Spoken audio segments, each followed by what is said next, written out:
Hi, welcome to the Leadership Standard. I'm Jamie Mason Cohen, your host, and I am thrilled to present our guest today.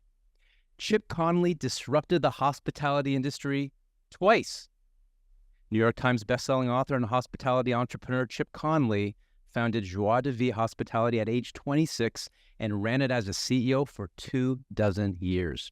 Soon thereafter, the young founders of Airbnb invited him to help transform their promising startup into the world's leading hospitality brand.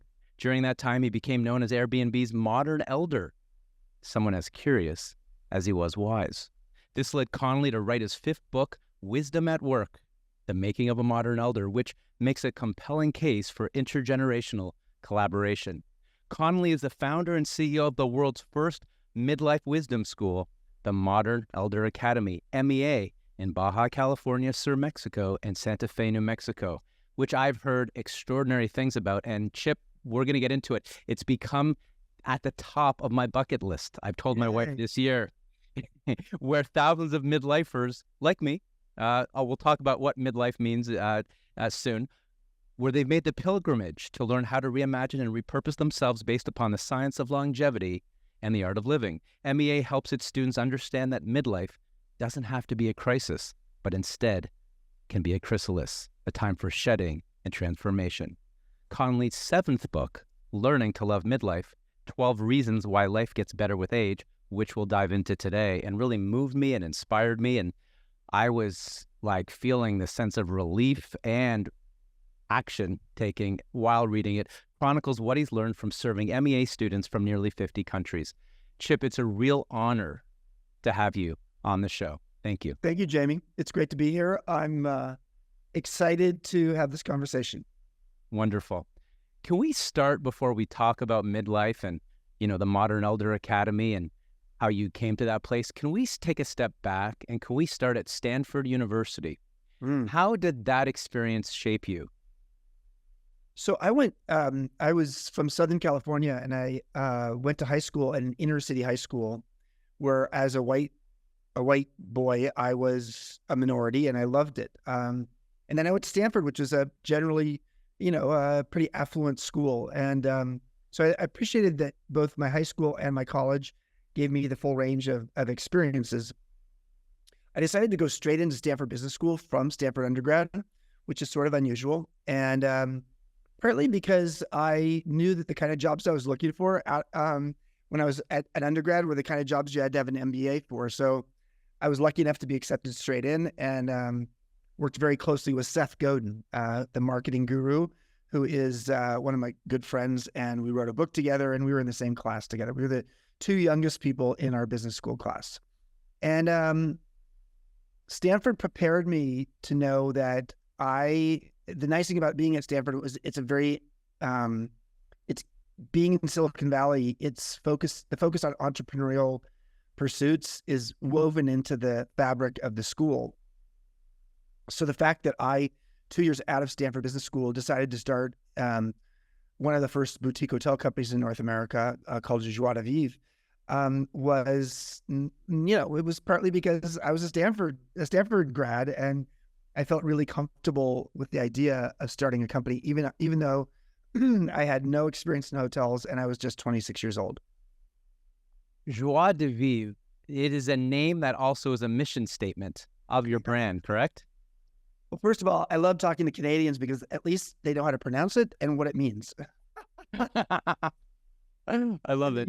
In the US, it's not a very practical name. But yes, I love the fact that our mission statement was also the name of the company. When I sold the company 24 years later, at age 50, and it's now a Hyatt brand, they have shortened it to JDV. Not exactly the same, but that's what it is. You started the brand, but just before that, weren't you into commercial real estate? I was, yeah. And so, yeah. I took a job out of Stanford Business School that paid me very little, but was going to really help me to understand how to be an entrepreneur when I grew up, especially in commercial real estate. So I took a job that was paying me 1/4 of the salary that Morgan Stanley would have paid me. I worked for Morgan Stanley between my first and second year of business school. But I knew it was the thing I wanted to do. And it was also in San Francisco, which is the place I wanted to put my roots down. And so, yes, I learned a lot at age 23 years old, being the senior project manager of a major historic renovation in San Francisco during a recession. So it was a very complicated time. But sometimes your best lessons are the future wisdom. So I like to say our painful life lessons are the raw material for our future wisdom. And I can say that my experience in that small real estate development company taught me a lot in preparation for starting my own company. Can you tell me more about that? How those painful lessons coming out of difficult times helped you create Joie de Vivre as a brand, and your hotel ended up becoming known as the Rock and Roll Hotel. Yeah. So I think one of the things I learned was like, my God, we were spending a lot of money on this historic renovation, partly because we got a lot of tax credits for it, partly because the city required a bunch of things.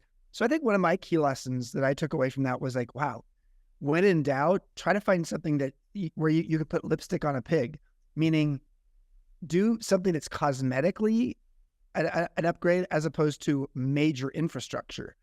And so when I bought this pay by the hour motel at age 26, that was in a bad neighborhood, the Tenderloin of San Francisco, and I renamed it the Phoenix, the mythological bird rising from its ashes, which is the unofficial bird of San Francisco because of the earthquake and fire in 1906.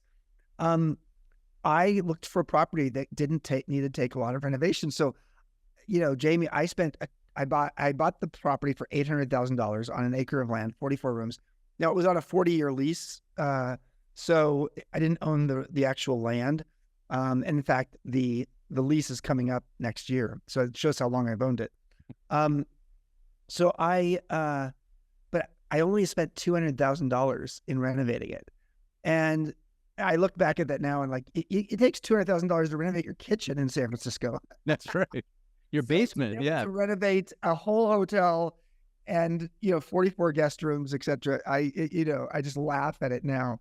But I had every weekend, I would invite friends over. I'd put a keg in the courtyard, and we'd paint the hotel together. I mean, this is a true story. It's like Tom Sawyer, Huck Finn, yeah. So I started. I think one of my key lessons was just start cheap, small, and local. And if you start small, your mistakes will be small. And so I started, and I learned a lot in those first 3.5 years before I got my second hotel.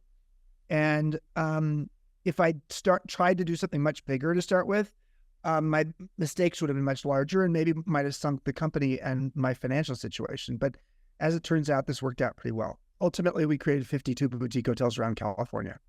52. So yeah. With the Phoenix, can you tell the story about, I believe her name is Brenda Lee, who was a singer at the time, and Arlo Guthrie, that combination at the Phoenix in the early days? So I knew in the early days, like, who's going to stay in a motel in a bad neighborhood, other than, pimps and prostitutes, which is who was there when I bought it. And so I really wanted to make it into a rock and roll hotel. And even before I'd started marketing it as that, the very first week we were open, we were a couple blocks away from a couple of very popular music venues. And so I guess the music venue just said, like, hey, go stay over there at the Phoenix. It's just opened. And so Brenda Lee, who's sort of a old school country singer, and she'd sang ballads, and she had a beehive haircut. She was there at the same time that the Arlo Guthrie, the folk singer, was there.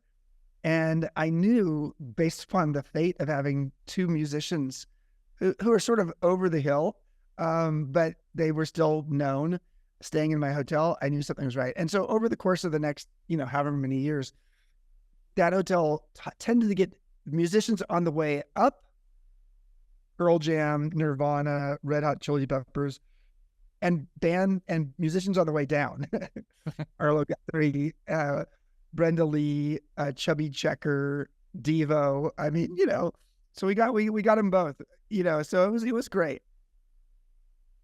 And it wasn't just a popular brand because of that. There was much more. And one of the things in my research I came across is you've mastered during that time, and I believe even afterwards, at looking for the customer's unrecognized needs. Yeah.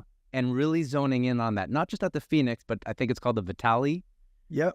and others. Can you talk a little bit about what that means and how you tapped into your customers' unrecognized needs? Yeah, the idea behind that came from Abraham Maslow, the quite famous mid-century, 20th century psychologist who created the hierarchy of needs pyramid. And so I said, well, what if there's a hierarchy of needs for employees and customers and investors? That was really sort of an interesting idea.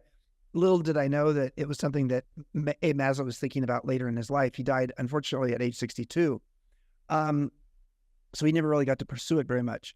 So when it comes to the customer pyramid, I said, like, I took Maslow's 5-level pyramid down to 3 levels: survival, succeed, transform. And I believe that the transformative experience for a customer was having the company that they're buying from deliver something to them that they didn't ask for, nor were they even clear that they wanted. And so at one of my hotels, so at the Phoenix, the first hotel with all those bands staying there, we had a one room that was dedicated to massage therapy, and we said, like, hey, the road managers, when they get into town, get a free massage. And then all of a sudden, the road managers told each other, and next thing I knew, the hotel was full of bands. At the Hotel Vitale, which was a very upscale, like a luxury hotel, I believed, and this was, in the late 1990s, I believe that there was a customer who was a bourgeois bohemian, to use a little bit of David Brooks language, somebody who was post-W, pre-Four Seasons. And what I meant by that is, like, they're still sort of hip and cool, and they like something that's a little bit unique, but they don't want something stodgy and conservative like a Ritz-Carlton or a Four Seasons. And but I also believe that they were somebody who really wanted to stay healthy while they were traveling. So we called it the Vitale, based on vitality. And we created on the top floor of that hotel a yoga studio. Now, my partners in the project looked at me like, what are you doing? You're taking the best real estate in the hotel and turning it into a yoga studio for free yoga classes every morning. I said, yeah, I believe that this is going to be something that's going to get us into the Wall Street Journal, New York Times, and all kinds of other papers, because it's a very interesting idea. Because most boutique hotels, or most hotels, they're luxury hotels, don't think of the personal life of the customer. They're focused on the professional life of the customer. They want to make sure that you've got a big desk and great Wi-Fi. But what about the customer who wants to stay healthy while they're on the road? That was our customer. And as it turns out, there was a line out the door for that yoga class every morning. And it made me realize very quickly that that's our job. Our job is to help find the thing that a customer can't even articulate. So a great entrepreneur is a mind reader. Can you learn that as an entrepreneur, or is that more intuition? I think it's both. For me, what I did with my hotels is I looked at magazines, because magazines are a really good window into the future of the cultural zeitgeist. So each time I created a hotel, it was based upon a magazine and 5 adjectives. And by doing that, I would look for the hottest new magazines. And I'd say, okay, the Vitale was Real Simple meets Dwell magazine. So the 5 adjectives were modern, urbane, fresh, natural, and nurturing. And by doing that, I used magazines as my touchstone. So it wasn't, in that case, intuition, as much as it was, what are the things that somebody who would read Real Simple and Dwell would want in a hotel? And that's how we got to the yoga idea. Okay.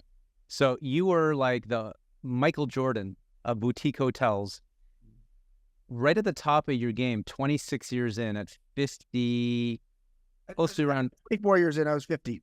Okay, 50. You decided to sell. Is that correct? Yeah. Why, at that point, did you decide to sell? I loved it till I hated it. I loved creating the company. I loved the creativity and the freedom. I loved creating the culture. I loved creating each hotel being its own brand. But in the course of a decade, I went through 2 once-in-a-lifetime downturns. The dot-com bust in 9/11, which was really severe in the Bay Area.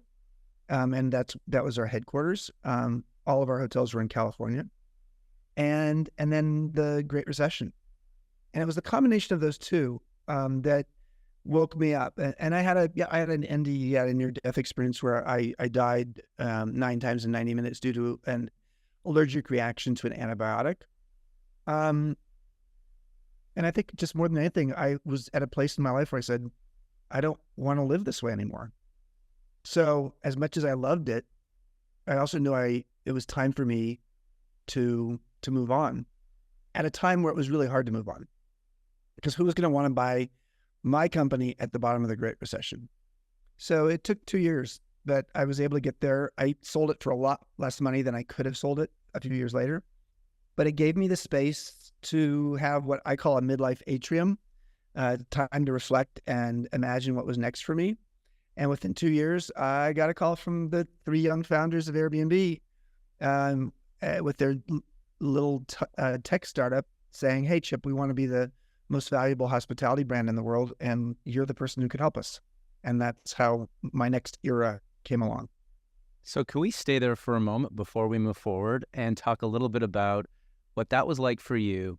And we're talking about age because this is a theme as we get to midlife, as we move forward.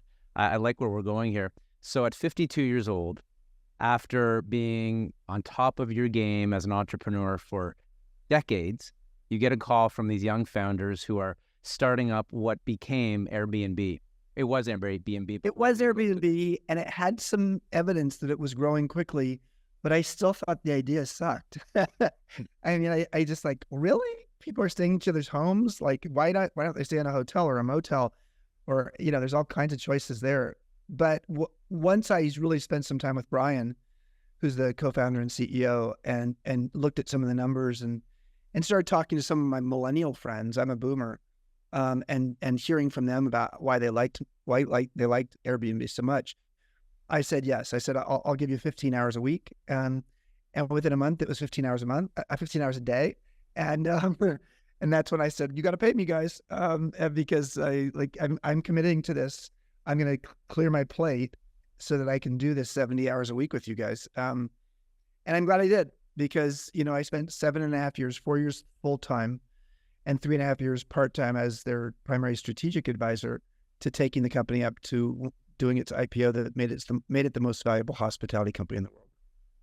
During that time, what did you learn about yourself in working in an intergenerational environment? Yeah, great questions. Thank you, Jamie. First of all, I had to get over the idea I was the CEO. I was now the CEO whisperer. I was whispering to Brian what I thought he needed to know. My job was not to get my name in the paper. It was to make sure he got his name in the paper in a positive light, and to help him to understand leadership skills and emotional intelligence and strategy and all kinds of things. And I got to tell you, he was a fast learner. And I learned as much from him as he did from me, which was beautiful. But more than anything, I had to get used to the idea that I was both a mentor and an intern. I call that a mentern. And being a mentern meant that at times I was definitely the wisest person in the room, and I knew what I was talking about. But there are a lot of other times when I'd never worked in a tech company before. I was 52 years old, and I was like, okay, I'm surrounded by people who are half my age, and they're running circles around me when it comes to talking about tech. So instead of trying to pretend or feel like the imposter syndrome, I instead focused on, how can I learn? How can I be curious? How can I learn as much as I'm teaching? And that's really what a modern elder is. A modern elder is someone who's as curious as they are wise. So what a beautiful experience. And what a beautiful experience to understand. It gave me a lot of hope about the future, because I really, really admired so many of the millennials that I was mentoring. As I said, I was learning as much from them as they were from me. And Chip, they called you a modern elder. Is that correct? Yeah, they did. And at first I was like, I didn't like that a whole lot, because I thought they meant modern elderly. But elderly is the last 5 years of your life, maybe, but when you're an elder, it's just speaking to the idea that you're older than the people around you. And so it's a relative term. And a modern elder meant that you have a context to understand a relevancy to you. So, if you're an old school elder who doesn't understand how the world works and you just say, hey guys, let me tell you how the world works, and you're talking about something 50 or 100 years ago, that is not a modern elder. That is a traditional elder, and there's value in traditional elders as well. But a modern elder better understand the context for that person, for their wisdom, and be as curious as they are wise. And so that was sort of how I was seen within the company. And from that experience, as we now shift more to the present, why have you found that modern elders are an important new phenomenon in the workplace? Because there are a bunch of interesting stats. Number one is people are staying in the workplace longer. So the retirement age in the US, this is not Canada, but in the US, bottomed out around age 60 about 20 years ago. And with each passing year, it's going higher. So people are staying in the workplace by choice or necessity longer. So there are more modern elders in the workplace. And the US Department of Labor says next year, the majority of Americans will have a younger boss. What? The majority of Americans will have a younger boss? Well, that's interesting. So we're staying in the workplace longer. Power seems to be moving younger.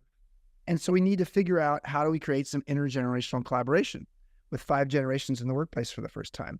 So I believe that, especially in the world of, we live in a world full of knowledge workers, and all of the world's knowledge is on this little phone in my pocket. And so knowledge is a commodity, but wisdom is a scarcity. There's a scarcity to wisdom. And how do you create the environment where people can metabolize their experience and understand what they've learned and then share it with others? And so I do believe that while knowledge workers and knowledge management have been a big thing for the last 60 years, I do believe that we are moving into the era of the wisdom workers and the wisdom management. And how do you take wisdom, which is something different than what you get on ChatGPT? It's based upon the personal experience of someone. How are we using that as a means of helping people to actually make better decisions and create wiser organizations? Yeah, and you have this really memorable and inspiring metaphor about midlife being a chrysalis, not a crisis, as we have been almost taught or brainwashed to see midlife as. Can you talk about what do midlife and the caterpillar to the butterfly journey have in common?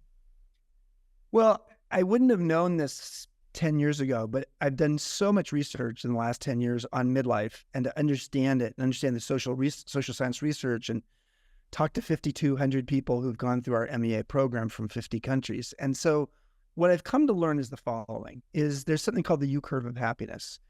And it shows that people bottom out in their happiness around age 45 to 50. I am one of those people. At 47, I sort of hit my bottom.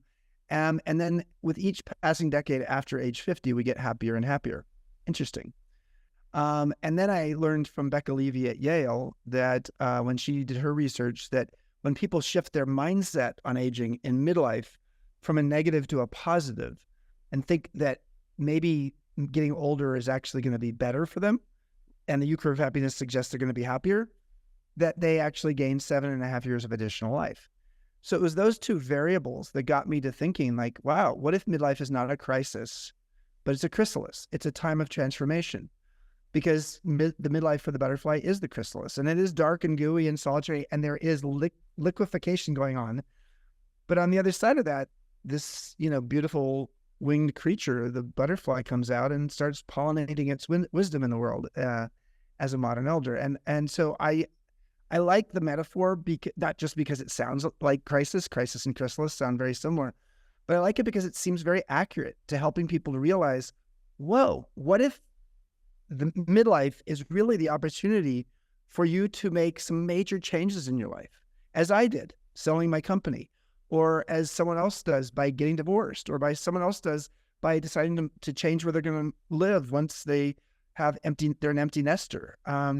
So it really isn't a time of life that is full of opportunity to make new choices. And yet we as a culture have not sort of prepared people for that. We've sort of gotten people to think like, okay, just keep living the way you're living now, even if you're not happy with it. And so that's why I started the Modern Elder Academy. And that's where we are right now in our journey with Chip. So you left Airbnb. Can you talk to us about how you created the Modern Elder Academy and where it is today? So the part of the reason I created it was because I was writing a book called Wisdom at Work: The Making of a Modern Elder, which you mentioned earlier, and I was doing that down in Baja, which is in Mexico. I was on my home that I owned there was right on the beach, and so I had this point of view of like, okay, I'm gonna write this book, and I'd go for a daily run on the beach, and I had a Baja aha on my run one day, an epiphany, and the epiphany was, why don't we have midlife wisdom schools where people in the middle of their lives can reimagine, repurpose themselves? I sure could have used it at age 50 when I had a couple of years off before Airbnb came along. I think my friends who took their own lives could have used it to sort through what was going on for them. And so the idea of the Modern Elder Academy, or MEA, came about right there on the beach. And within 8 months, we were open, and which is crazy. And had built a campus, and then that campus has grown over time. And now we have this campus in Santa Fe, New Mexico, where I'm sitting right now. So long story short is the idea behind it came from the fact that I had struggled with my own midlife.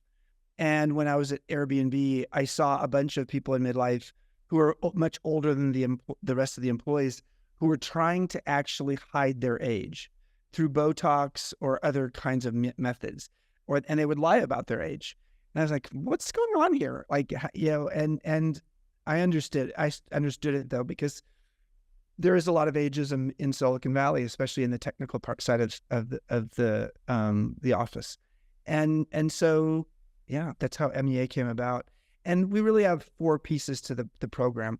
Number 1 is, how do we help people to remake their relationship or their mindset on aging? And then, how do we help them navigate transitions, cultivate purpose, and learn how to own their wisdom, to just really you feel like they get what they have built in terms of wisdom along the way, and they are looking at how they can share that. Since you started the Modern Elder Academy and it's grown, are you seeing changes with regard to the whole vision of midlife through your efforts and other people who are also in the space? And if so, what forms are they taking? Well, yeah, people now call me a midlife activist. I certainly didn't expect that when I was younger. I think what people are starting to see is, number 1, if you're 54 years old and you think you're going to live till 90, and 54 is the average age of the people who come to MEA. If you're 54 and you're going to live till 90, you have as many years of adulthood ahead of you as you have behind you, because 54 is exactly halfway between 18 and 90. That's a revelation. And so one of the questions I love to ask in an MEA workshop is, 10 years from now, what will you regret if you don't learn it or do it now? And it's a beautiful question, because it sort of forces a person to get clear on, oh, okay, I'll have some anticipated regret, which is a form of wisdom, if I don't focus on this now. That's how I started learning Spanish and learning to surf in my 50s. So I think we've helped people to see that becoming a beginner again in midlife is not just good for your health, but actually it's fun.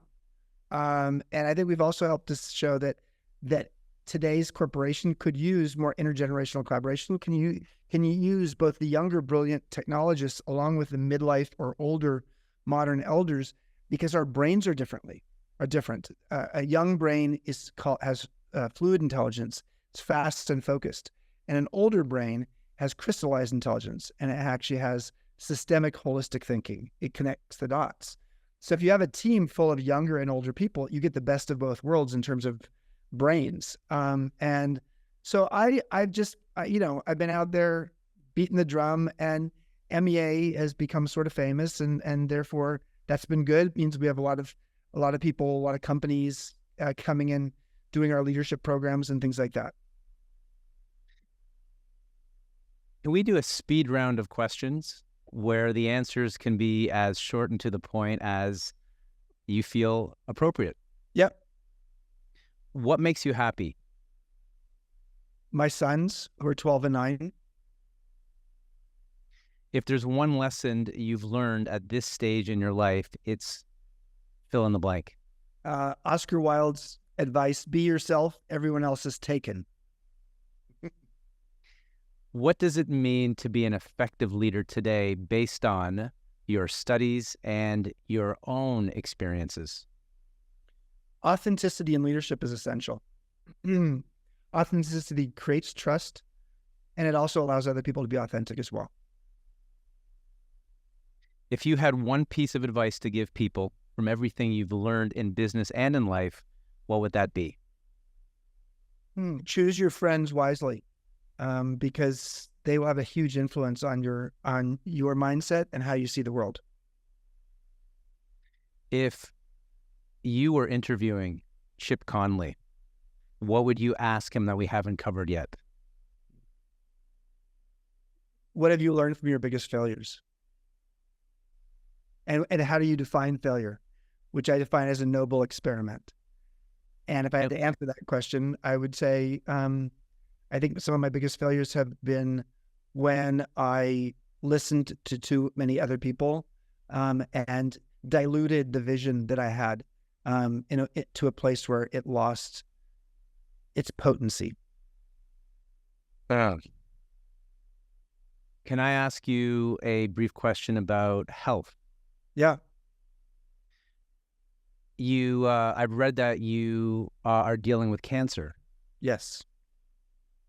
Have you recalibrated your goals, your vision? Because one thing I've seen about you is really, of all the different people that I've been interviewing on this show and learning over the years, you are one of the most inspiring leaders I've seen in business and beyond. I mean, I'm just scratching the surface of learning from you. Like I said to you in the pre-call, when the student is ready, the teacher appears. Yep. And so I see you as this visionary with incredibly, and I mean this in a most complimentary way, ambitious goals of changing the perception of midlife and really making the difference in the lives of thousands and really millions of people through this work. That being said, have you recalibrated some of these visionary goals for the world in order to take care of yourself as you recover? It's a great question. It's been hard, Jamie. I've had cancer now, or we've known I've had cancer for 6 years, prostate cancer. And at first it was not a big deal. It was stage 1. And it's like, okay, we'll do active surveillance. Then went to stage 2 and I had a surgery. But it wasn't actually the radical prostatectomy that ultimately I had at stage 3. But yeah, I'm in stage 3 and that's more worrisome. And the hard part for me is that at the point we found out it spreads to stage 3, I already was committed to delivering a book and having a book come out. I was opening our Santa Fe campus and we were growing like crazy. And so I've had to learn how to incorporate things that I love, meditation, giving massages, etc., more actively in my life. But I haven't walked away from my vision and my belief that this is my calling. If I, in fact, die in 5 or 10 years, which I don't think will happen, then, as they say in basketball, I left it all on the floor. And some people say like, well, you should just take it easy. It's like, well, I should. And guess what? I finished my 36th radiation treatment on a Friday, January 12th. And on Monday, I was on Good Morning America in the US. And on Tuesday, my book came out, Learning to Love Midlife. And on Wednesday, I was on the Today Show. Should I have said no to all of that? I couldn't cancel the book coming out, but I could have canceled both of those major TV opportunities. And I didn't. But as it turns out, actually, it gave me a huge sense of why I'm on this planet. So I purpose is huge for longevity. So I feel a lot of purpose. What I have to do is just make sure that my physical body is being well taken care of. And that's why the meditation, the massage, the exercise are helpful for that. Well, thank you for sharing that. 1 year from now, what do you want to be celebrating? I'd love to celebrate a year from now that The Santa Fe campus, which just opened, is full and busy, and people love it. And maybe there's a big article about it in the paper, or in some some publication of note.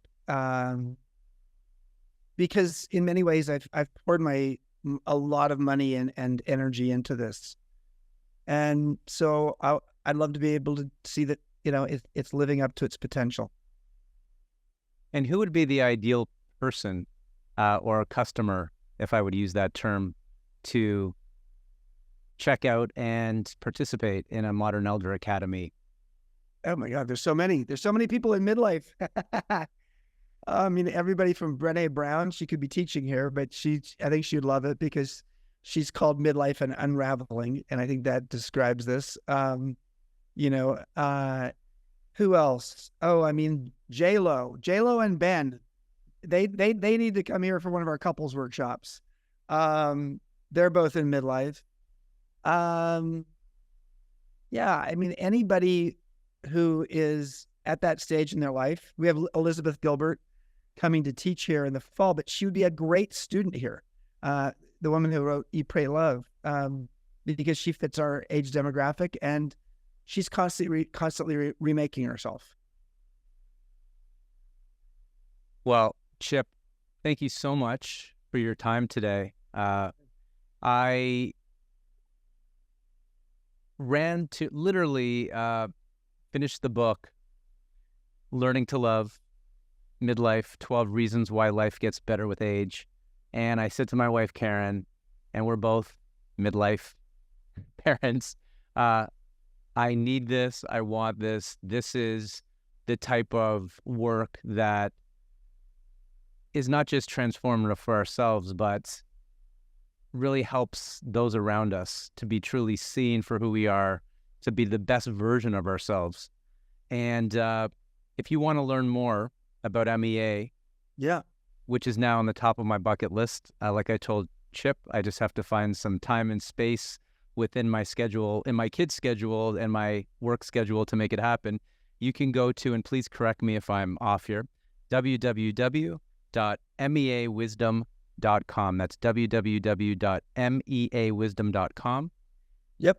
And you can check out his newest book, his 7th book, although I've read several, so recommend all of them. It's Learning to Love Midlife, 12 Reasons Why Life Gets Better with Age. Yep. And you'll find on the MEA website my daily blog. So I have a daily blog. You can subscribe for free.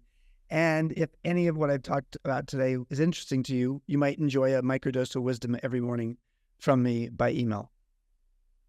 Yeah, highly recommend it. Chip, it's been an honor, and I really appreciate and value your time. Thank you so much. Jamie. Well, that is another episode of The Leadership Standard. If you gain value and inspiration from what you heard, we'd appreciate if you could subscribe and leave a review. We'll see you next time.